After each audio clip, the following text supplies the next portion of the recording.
Welcome to Blizzard Fire. We hope this video helps fire up your solution. You start by preparing a proper Kai transmitter coil and its driver board. This is the heart of the charger. Once done, strip a USB cable and confirm a stable 5V supply to the driver. Use a multimeter for accuracy. Now solder the coil leads to the board, keeping solder joints clean and brief. This prevents heat damage. Finally, fix the coil flat on a non-conductive base using double-sided tape, making sure the coil plane is unobstructed and level. Next, you wire the coil firmly to the driver and insulate each connection. Make sure polarity markings match.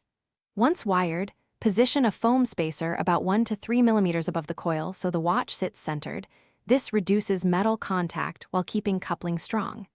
Then connect the USB power and run a no-load test. The LED should indicate readiness, and the driver may hum lightly. If it does, place the watch on the coil and observe whether the watch shows charging indication. To finish, mount the assembled coil and driver in a small enclosure, leaving an opening for the USB cable and ventilation. Once inside, secure the coil edges with hot glue while avoiding the coil center. This preserves magnetic coupling. Make sure the watch aligns with the coil center when closed.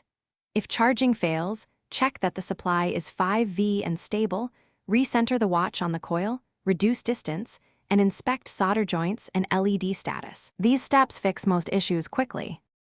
Thanks for watching. If you found this helpful, don't forget to like and subscribe.